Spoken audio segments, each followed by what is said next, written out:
So, hey everyone, great to meet you all, and welcome to our session, the Attracting Valuable Users and Increasing the Game LTV.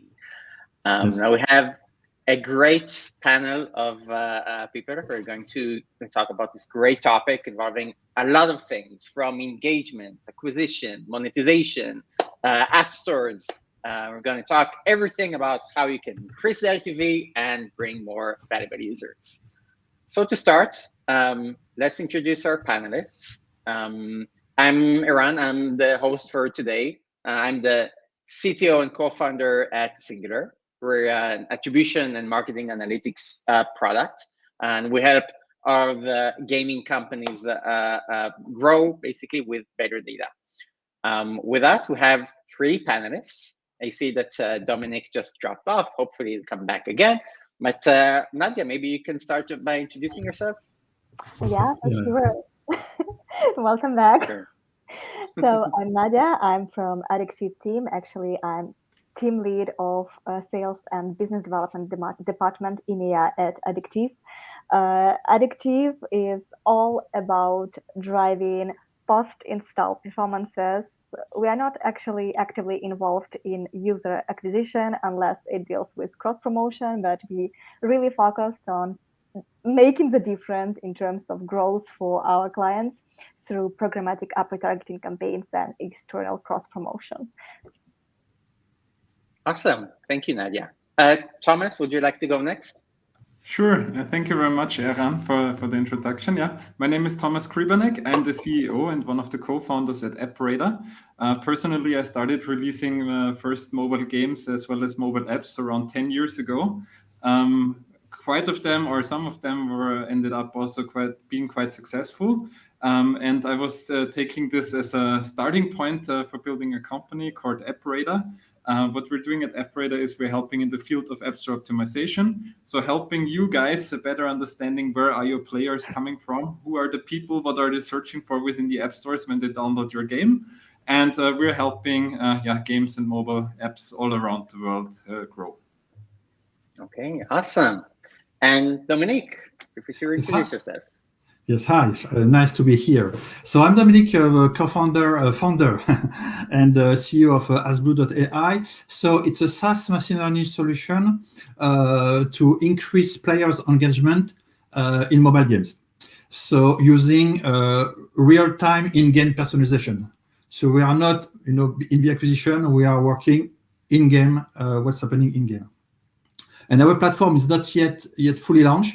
We are in early access. We have a full platform, and so we are working with some live games to tune and all what we are doing, which is complicated deep tech. Okay, awesome. Sounds great. So we have our panelists here. So let's start. So I think we can start by kind of setting the stage for the audience and talk a bit more about like what exactly are we talking about when we say LTV. How do you measure it? Why is it even important for hyper casual games? Nadya, maybe you'd like to start by just giving a brief explanation. Yeah, to put such complicated term like short and simple, basically LTV is a measurement of the user value that is delivered through his lifetime, meaning the time he spent actively in the application. When it comes to games that are monetized either through in-app purchases, subscription, in-app ads, no matter what, we check in LTV in terms of revenue that is generated by the user through his lifetime. And to be honest, there are lots of ways to actually calculate LTV, from the simplest one to more complex tech-savvy solutions. For hyper-casual games, for example, as user LTV and their lifetime in the game is pretty short, you actually can measure LTV as it is actual, just building the cohorts of users that went through the full cycle of their life in the game and did it to the maximum, check the revenue they generated for this period, and divide the revenue by the number of users, and voila, it's your LTV, on the basis of which you can actually check how efficient your spend is and allocate marketing budgets more profoundly and in a more optimal way. You can also calculate your ROI. You can predict future revenues on the basis of the same behavior of the user base. So lots of stuff that can be done. It's a universal metric, and it really helps to check the performances and business growth indicator. Okay, thank you for this, Nadya. Definitely sounds like a lot of things. It sounds like a very important metric that can be that very important. Yeah. Sorry to interrupt you, but I'm a person that loves talking. So if there's gonna be too much of me, just stop me. Okay, good. No, we love it. Definitely, we love it. The more the merrier. Dominique, do you have anything to add on kind of whether it's important or why is it important? Yes, it's very important. I mean, it's the magical formula for all games, hyper casual games and all games. It's your CPI, cost per install, has to be lower than your lifetime value. And so lifetime value is key. And in what we do, as you mentioned, Nadya, there is a lot of ways to measure lifetime value as a generic measure for your game, but we also try to measure lifetime value per players, because some players bring more lifetime value, and that's also something very interesting that we try to look at. Awesome. Yeah, awesome. completely agree. Yes, LTV is, sometimes we call it here at Singular, like the most important metric that eventually every game has to understand, because you want to understand the value of the users. You want to understand how much you can generate from them, because then, exactly like you said, Dominique, then you can know how much you can invest to get these same users. So completely agree. And basically every company that at least I speak with, always important for them to know exactly what's their LTV and how they can increase it as much as possible, obviously, so they can do more with it. I just wanted to add to this, yeah, exactly, because the LTV, I think, is a KPI, a key performance identicator, which is super important for every, I would say, gaming studio out there. But I think it's also very important to understand that in the end of the day, it's just a KPI. So it gives you feedback on what you are doing. So this also means that if you want to push it, so you want to get the lifetime value of your users up, in the end of the day, it will not change by looking at the numbers, so to say. Yeah, it is really about putting in the work and optimizing your game, enabling, creating features that bring people back into your game. So I think this is also very important to measure, because by only looking at the KPI, it won't move. Yeah, for sure. Sometimes, not sometimes, but the good thing is to take this data and put it into action, and in advance to prognose and understand whether it worth to move on with this specific mobile project, or it's better to freeze it for some time and move on with more profitable projects, and not wasting resources for something that impossible to be pushed for further growth. So for sure, it's not just I see LTV, okay, I'm happy with it, but rather being data driven in everything you do, irrespective either it's development, marketing, business, whatsoever. Okay, so definitely, Nadya, I completely agree. And maybe it ties us to kind of the next question I have. So we talked about the importance of LTV and the fact that you need to do the work to actually increase it. What exactly does it depend on, basically? What are the different components that are important to think about when you want to improve your LTV? Can you share some examples? Yes, sorry if I'm again taking the floor, but as Dominique mentioned, classic formula and interconnection of LTV is linked to CPI costs, and the lower price you can attract new users, the better your LTV gonna be, and actually the best scenario to that indicates that your project is profitable and moving into the right direction in terms of providing business value and revenue generation is when LTV is 3 times higher than CPI. But when it comes to LTV, user retention, user lifetime, and stickiness to the game also matters a lot, because the longer user plays in the game, the more chances for them to move on with target actions and making purchases, ad views, any target action, basically. Okay, cool. Dominique, anything to add? Yes, no, exactly. LTV for us, it's really 2 key things. It's how you monetize your game, and it's very important, and in a purchase, ads, etc. And how long players are staying in your game, the engagement, the retention. the longer they stay, the longer they will see ads, the the more they will buy, etc. So really for us, LTV, it's two key components: monetization, retention. I mean, I prefer engagement. How long you play, more sessions, longer session, etc. Okay, yeah, definitely. Engagement, monetization, and everything that leads to it. So definitely very important topics that we'd love to also dive in later in the session. Okay, so let's dive in right straight to it. Let's say, start from the beginning. I'm designing a new game, basically. I want to do like a hyper casual game, and obviously I want to have good results when I have released the game. What should I keep in mind when I'm thinking about the game mechanics or the design on how can I achieve high LTV? Nadya, would you like to start again? For sure. Well, I'm kind of person that prefers to analyze everything in advance, plan everything in advance, and as a salesperson, I also do lots of homework, and actually, it's also something you have to do before diving into any activity.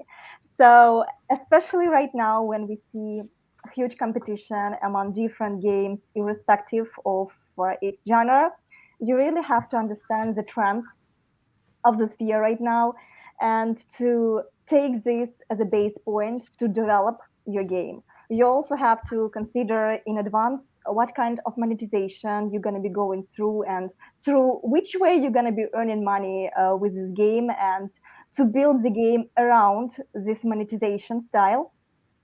It's also a really good idea, I think, to take something basic and trying to add something on top of it, because even one minor change that may attract, for example, some users, players, segment auditory that is not falling under the category of your traditional audience will make you better than competitors, because you're gonna have broader reach to your audiences, and this way you're gonna grab some seats that potentially gonna be a blue ocean rather than a competitive red one, something like that. And again, following the trends, it always works.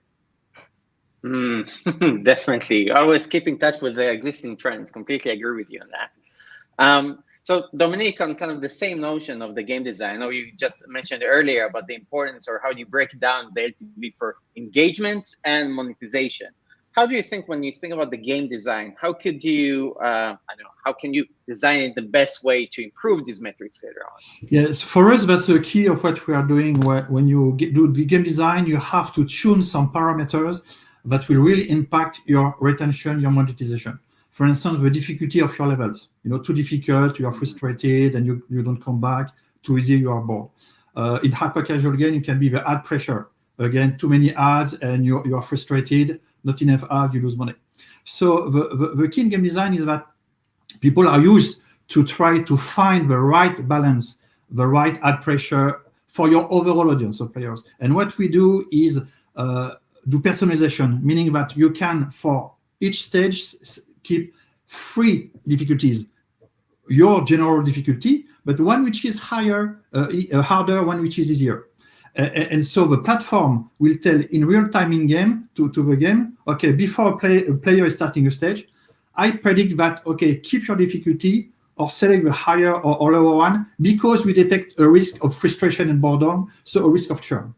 So you see the big change when we start to work with studio is to have them stop trying to do the fine tuning, and you are free to keep perhaps more values. So that's it's a little bit of change of mind for game designers, but it's very interesting, and we are very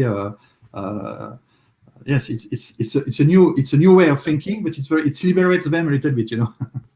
So what's the key for us? It's really to think about keeping on more of your diversity of players. Yeah, it's all about the player experience, right? Obviously, if the player experience is going to be bad, they're not going to stay, they're not going to play, and definitely they're not going to pay.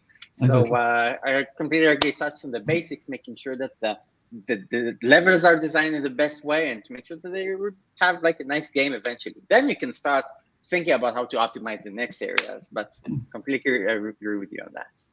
Okay, cool. So let's move to you, Thomas. So let's say I have my initial game, my idea, or even maybe if I'm ready to publish it. And now I'm heading to the app stores, the Google Play Store, the Apple App Store, and there's like a whole new world of tools and things to think about. And there's like this notion of ASO that people keep talking about.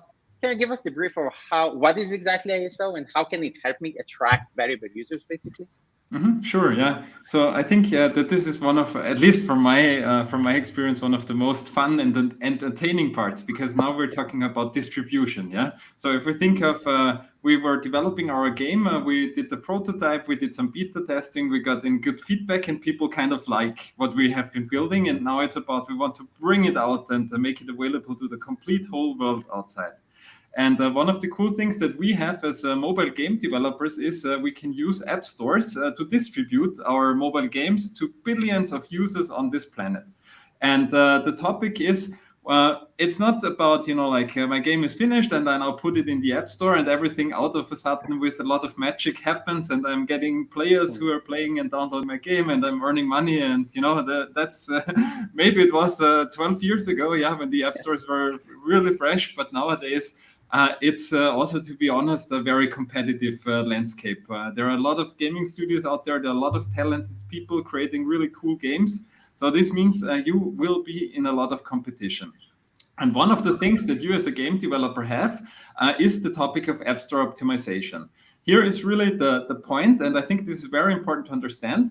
Also, when in the end, it doesn't really matter which kind of marketing activity you're doing. At the end, people will land at your App Store page, at your product page within the App Store, and there you have to finally convince them that they click on the download button. This is really, really important. Yeah.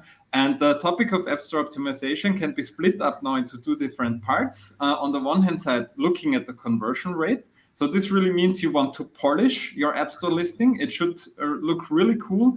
It should be engaging. It should really drive some kind of emotions when people see it, that they get this feeling, that's cool, I want to try it out. So part number one of App Store optimization. And part number two, which comes a bit into, I would say, the mathematics behind gaming studios and gaming business, is around cost per installs.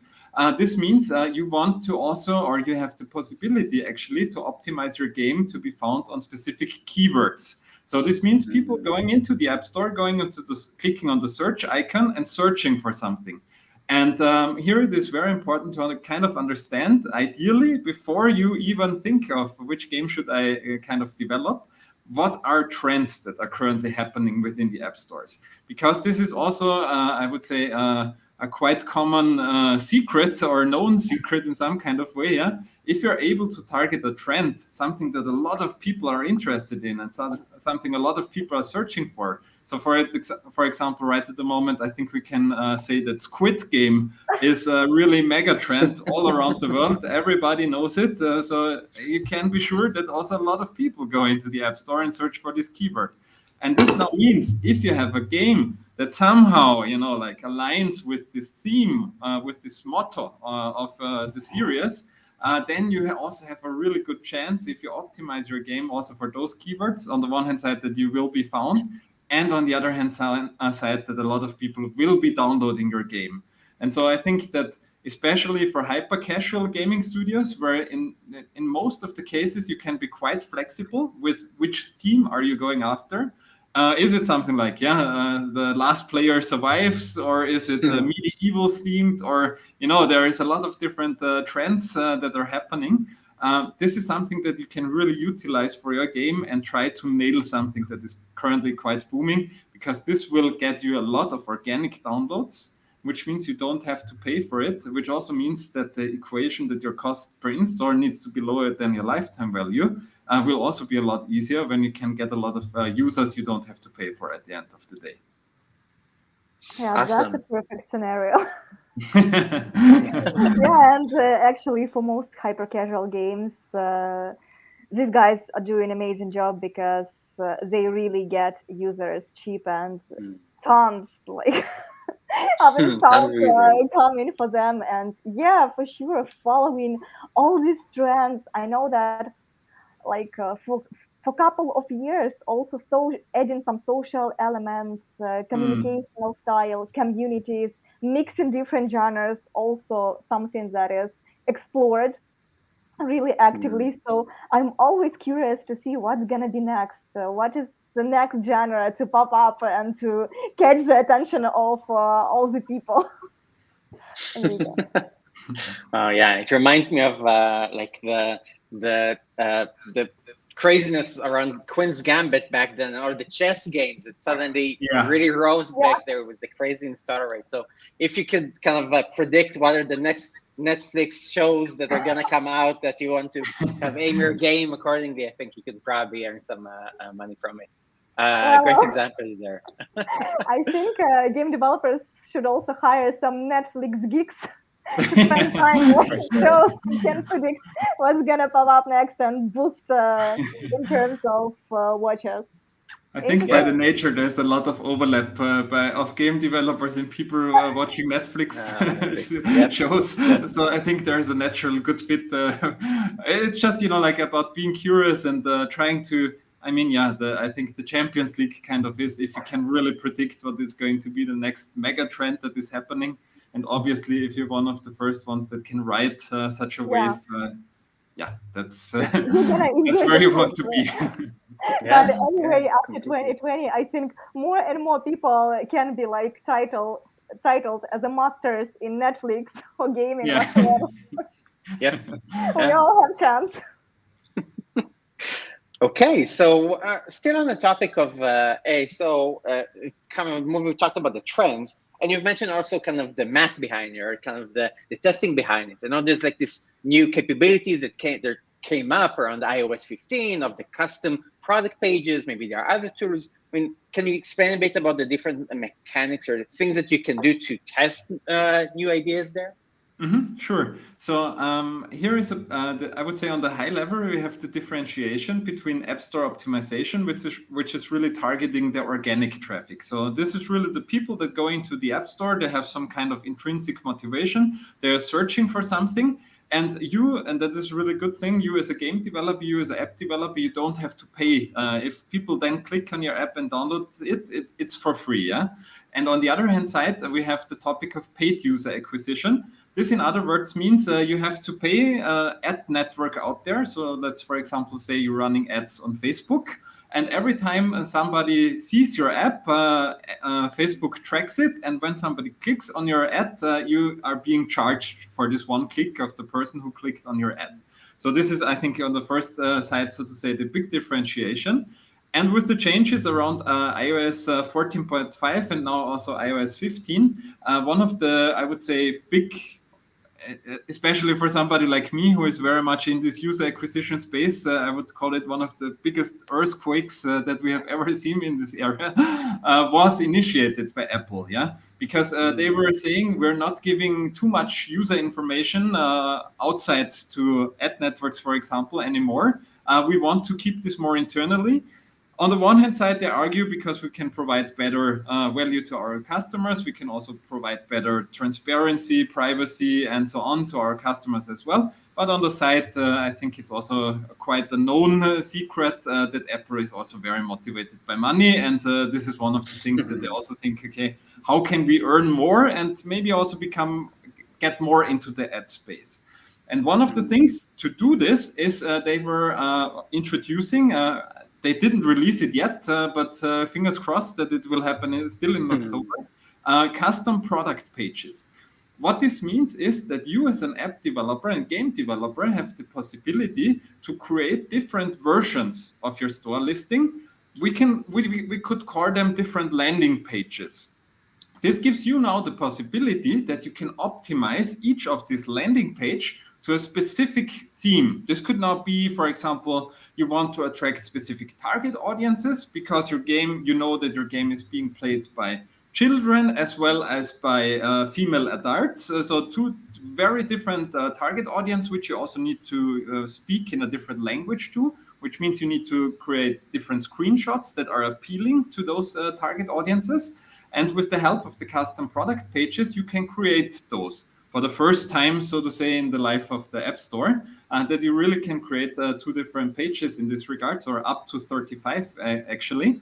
And what you can then do is when you run ads, you can say, I'm running an ad for a very specific target audience, and I want that they see this one variant of my App Store page, of my landing page, so to say. And for the second ad I'm running, I want that they see exactly this landing page. And this gives you now the possibility as a game developer to easier also analyze your funnels, because then you will see, okay, how good is, on the one hand side, my creatives converting? Are people also clicking on the ads? And when they are at my custom product page, are they also downloading my game?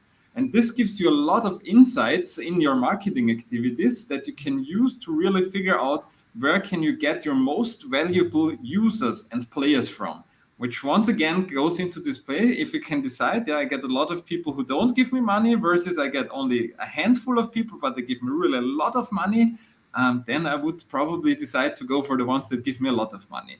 So this, with the help of those custom product pages, you as a game developer have the possibility to set up tests like this.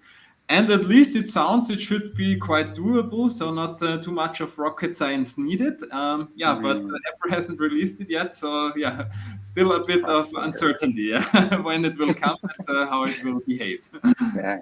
Yeah, it definitely feels like a new age. So suddenly there's like more room to test different variations and to really tailor those pages to the specific audiences that you're trying to target. So definitely, to me, it sounds exciting. To me, it sounds like a completely new tool that would allow you to track more valuable users, basically, that match your game and try to convert them in different ways. Totally. Definitely excited to see it then.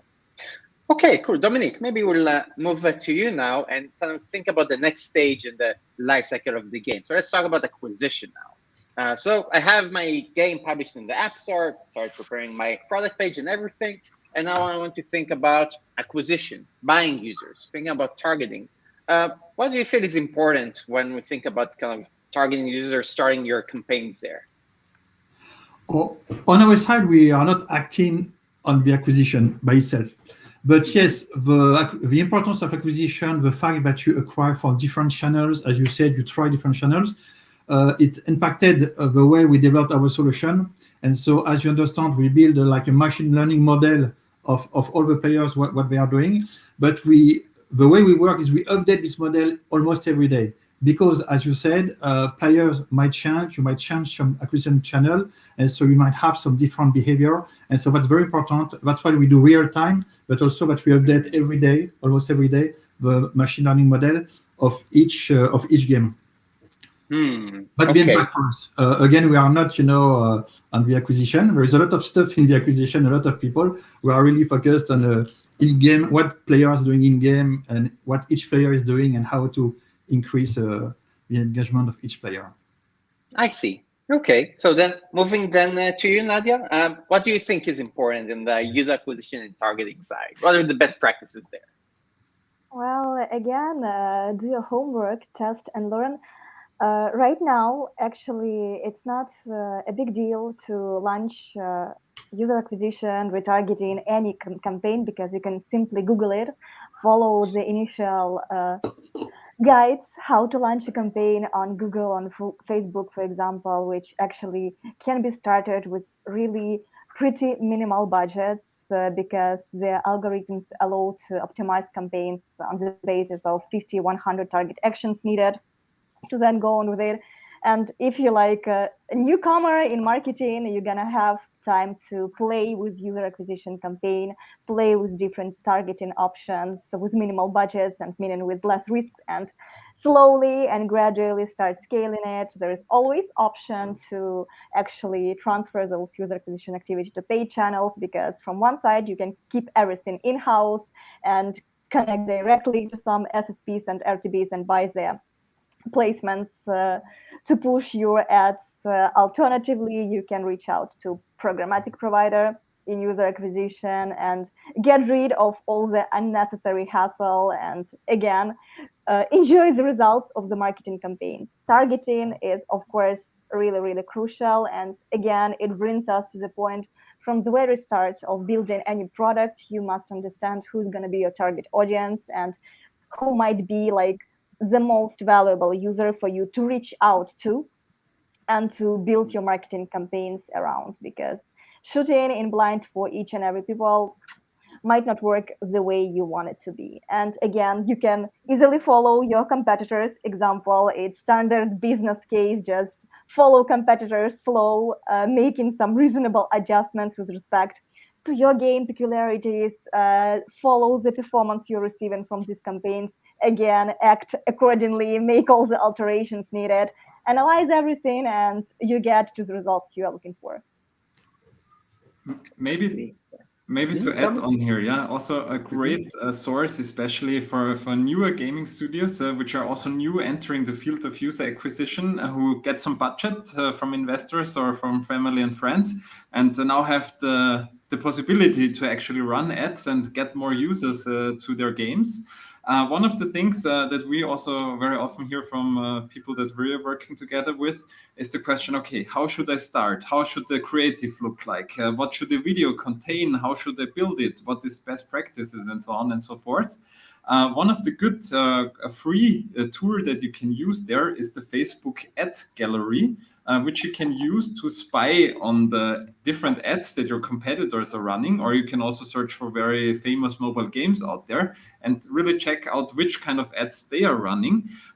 Here, a bit the tip in the background is if the gaming studio is very big and you kind of have the feeling that they have been spending a lot of money on the one hand side, and also on the other hand side have a big team that can do a lot of tests, you can maybe find there some shortcuts by getting inspiration, and you don't have to start from scratch with finding all the learnings, but you can be inspired by already some really good optimized ads out there, like videos, for example, or really creatives in terms of images out there, so that you don't need to build this knowledge completely from scratch internally, finding a little bit of a shortcut there.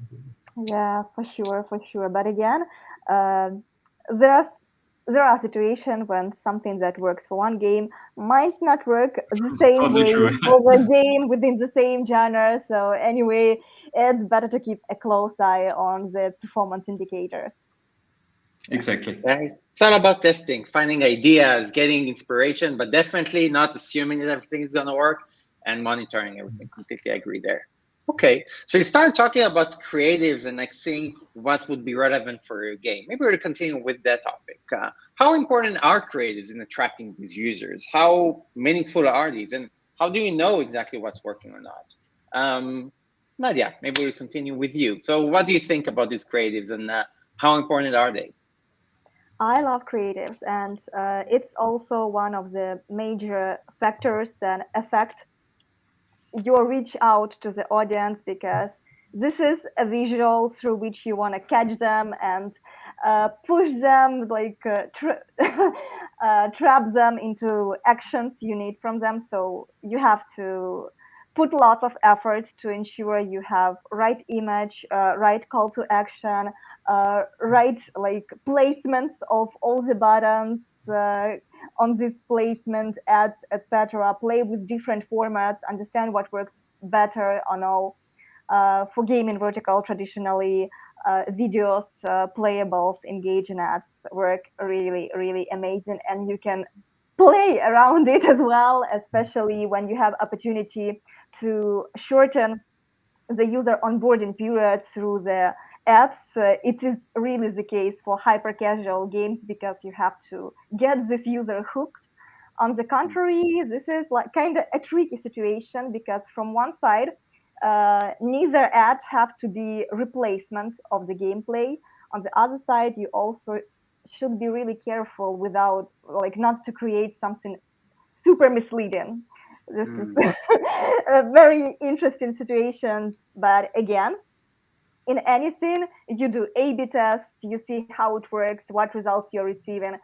Even like in our practice, we sometimes launch ads in a row, and we put lots of efforts and focus for one ad, but somehow unexpectedly we see that completely other ad, we unexpected such amazing results, just outshine the performance of all others. You never know how audience gonna respond to different ads, especially when you're trying to brainstorm something new and go completely creative and then give it to the audience to test, and then you again follow in A/B testing formats, improvements, alterations, moving on with something that works, making again new adjustments to these creatives and keep progressing.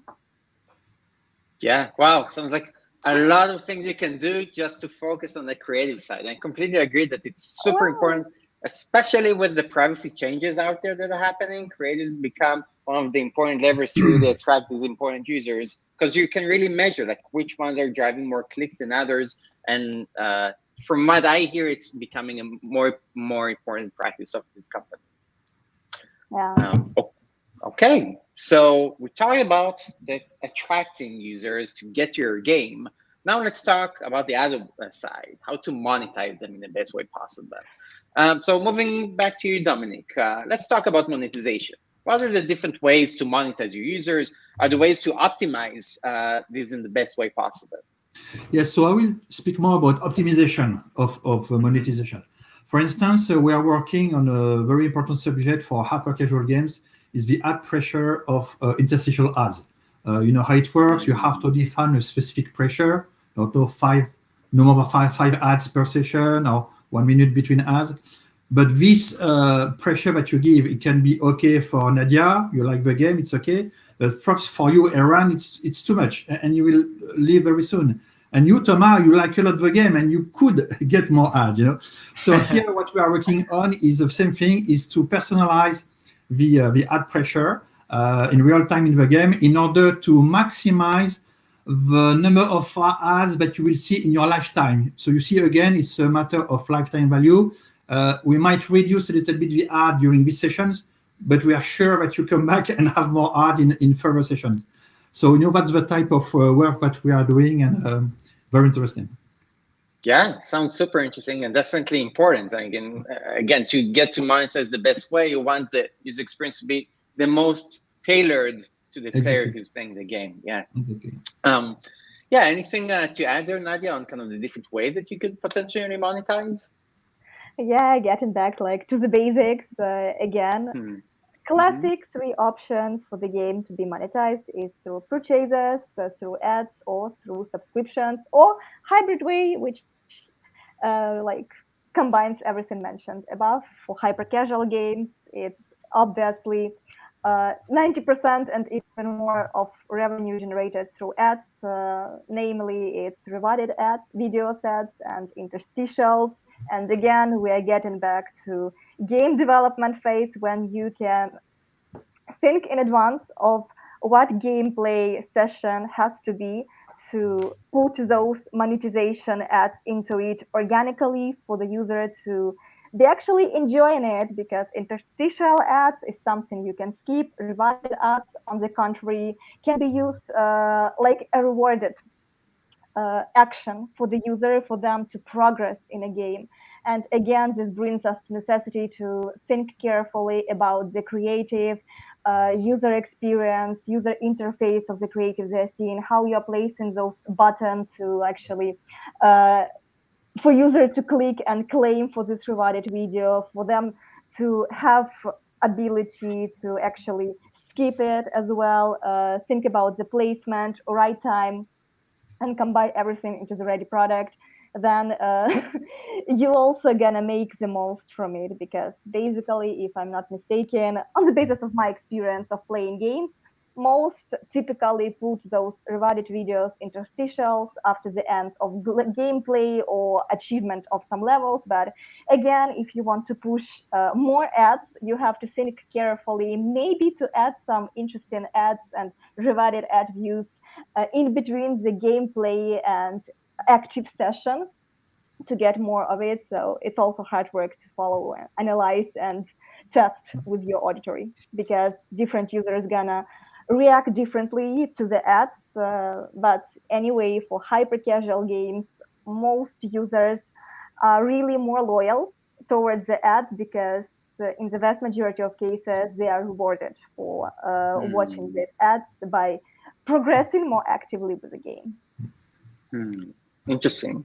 So maybe adding here, just very quickly to add up, Nadya already mentioned it, that there are the three kind of monetization strategies. Just to complete the picture, there is also the possibility of freemium games, so really games that cost something to download it. But Nadya, I'm on your side. I fully understand why you didn't manage it, and so maybe also for the audience out there, especially when you are in the hyper-casual gaming space, don't think about publishing a premium game. We have seen it many times by looking at the app stores, looking different examples. And I can tell you this is not really a future-proof strategy, because at the end of the day, you really want to get people in your game as fast as possible with as less friction as possible, and building this big, massive payment gateway is not really a good idea. So fully on your side, why you didn't manage it, just want to also underline the point here. Well, anyway, we never know how the sphere is gonna develop. Who knows? Maybe in few years it's gonna be the other. Interesting. Okay. So we talked about monetization, but as Dominique said in the beginning, to think about LTV, the second piece of monetization is also engagement, right, of these users, making sure that they don't churn. So Dominique, back to you. What do you think are the best practices to keep my valuable users engaged and prevent their churn as much as possible? Yeah. So there is a lot of practices that are, about what all you can do in your game and events, etc. There is a lot of things.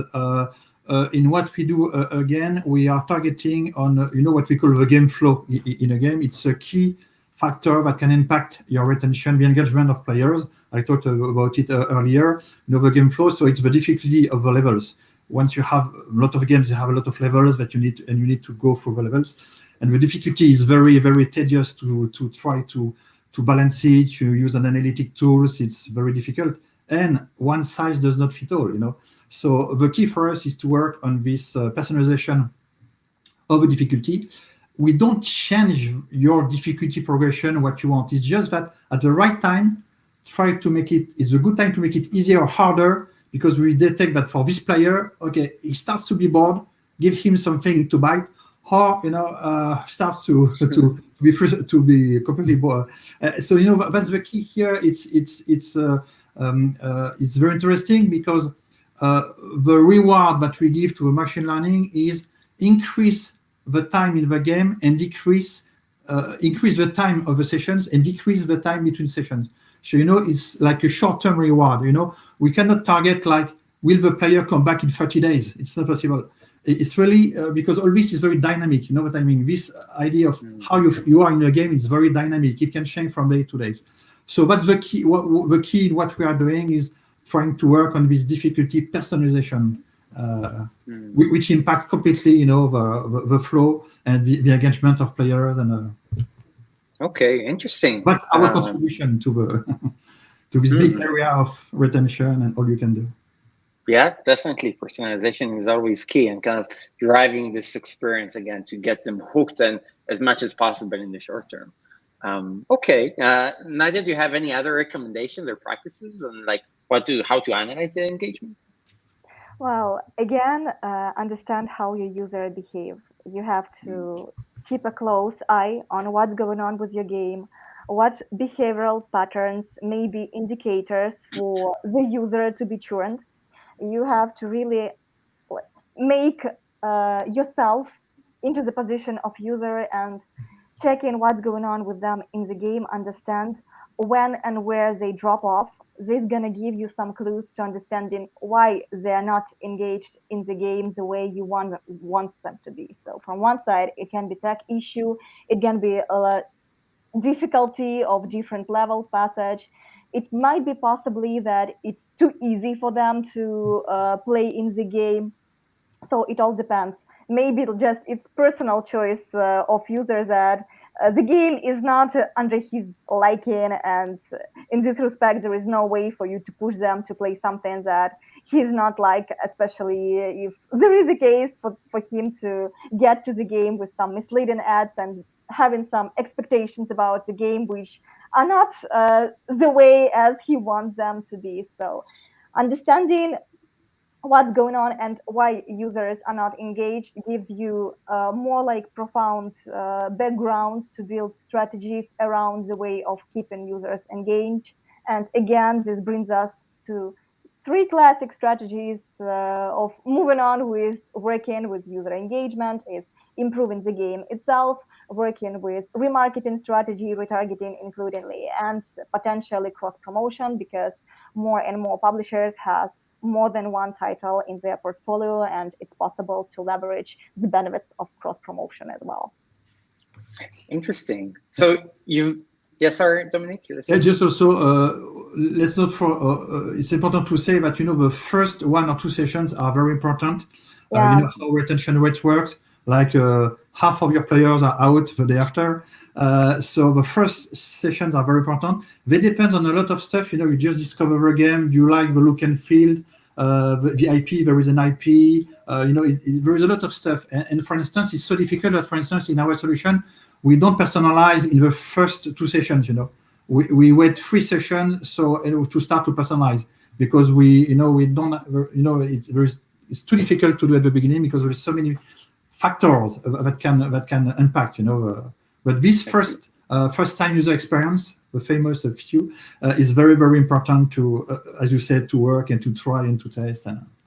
Yeah, it's classic way of working with new installers on average, irrespective whether it's mature game that undergone some major updates or it's a new title release. You give new installers opportunity to interact with the game and to get some genuine response from their behavior, and then to analyze it and move on with actions needed to improve either game or performances or everything happens.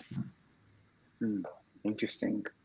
Yeah, so you mentioned the point earlier, Nadya, that I liked, as you said, like on engagement, there's like 3 parts. It's like the game mechanics, then there's ways to do retargeting or remarketing, re-engaging basically the valuable users, and there's like cross promotion as well. So let's talk about the re-engagement piece for a second. I hear that there's a lot of games that focus on, let's say, social casino or hardcore games that make a lot of use of retargeting when they see kind of a whale game user who started playing the game for a long time, then dropped off, and then tried to remarket them again. Is that common in hyper-casual games? Do you feel that retargeting can be used effectively there? Let's differentiate. Remarketing includes retargeting, and as any marketing activities, you can go on in-house, holding everything in your hands, control over the budget, etc. You can trigger like third-party partners to do it for yourself, depending on your budgeting, on your user behavior. Indeed, for hyper-casual games, it's better to do everything in-house, because it's not worth to go to paid version of retargeting. It's way too heavy, and it's gonna reach the goals you're looking for, but it's gonna take a longer period of time. In this respect, for hyper-casual games, it's better to start with push notifications. If they can send SMS, emails to their users, if they have all this data, it's gonna be more valuable in terms of results they're getting. Again, the phenomenon of hyper-casual games right now is so that for them it's super cheap to acquire new users. That's why they're not focusing as much on retaining those users, because the period of lifetime for hyper-casual players is shorter than other verticals. But what we see right now with most our partners, they add more and more hybrid monetization. And when we launch retargeting campaigns that can trigger in activation of the users, meaning we need to trigger the first conversion, upselling existing purchasers, non-purchasers, by driving repetitive target actions that client is looking for, or getting back inactive users, you can set different target action. Some campaigns can be set to working on driving more in-app purchases. Some others, for example, for non-payer segments that won't likely to be pushed for first conversion because they stayed long enough in the game and they didn't make a purchase organically. So very little chance that they're gonna convert even through paid acquisition for those users. We are working on driving ad views, rewarded videos views, etc. Because if you have all these actions mapped in your MMP, in your game, you can use that to set campaigns on the target action you need and push more value, because campaigns going to be run and optimized on this specific target action. And again, you have internal possibility to run remarketing campaigns. You can get external and give everything to third-party provider. It's up to you to decide. But again, it's cool to play with your marketing package, with different channels you are using, play with different portion of spend dedicated for user acquisition, remarketing, cross-promotion, and find the perfect balance that's gonna be like gold spot for you. That's it. Okay. Wow. Definitely a lot of things you can do, even just on the remarketing and retargeting side. And then you kind of tied it also kind of to the in-house things that you can do, and like potentially tying it maybe with cross-promotion as well. So there's a lot of hyper-casual game developers who have more than one app, of course. And some of the questions that we get sometimes is, if I have multiple apps, can I use that to increase my users' LTV, basically? So Nadya, any thoughts there? Of course, if you are keeping users within your ecosystem of apps, within your portfolio, this impacts a lot in a positive way in the vast majority of cases, the user retention, the LTV lifetime that's spent within your games. When you see that user is dropping off from one game and there is no way for you to keep him involved in this game for any longer, it's a clever way to take this user cohorts, which you already know behavioral patterns, understand the point when they needed to be approached with cross-promotion campaigns, not to lose them completely, but to drive some ads, suggestions of trying some other titles of yours, to transfer them to a new game. It's going to be really, really cool. There are a lot of things to take into consideration when it comes to each and every marketing campaign.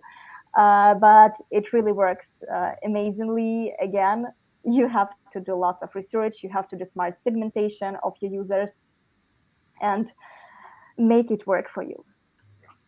I see. So if you have more than one game, definitely make use of it and try to keep the user in the same ecosystem, in the same portfolio. Definitely. So yeah, basically that's how it's gonna work. But anyway, you're gonna be focusing on the most valuable users to be transferred from one game to another, and you have to understand that cross promotion might work the way that potentially user might be active in both games, but it may also impact negatively the game from which you're going to be transferring them, because this gonna result in the huge drop down of DAO, MAU indicators and forwardly installs as well.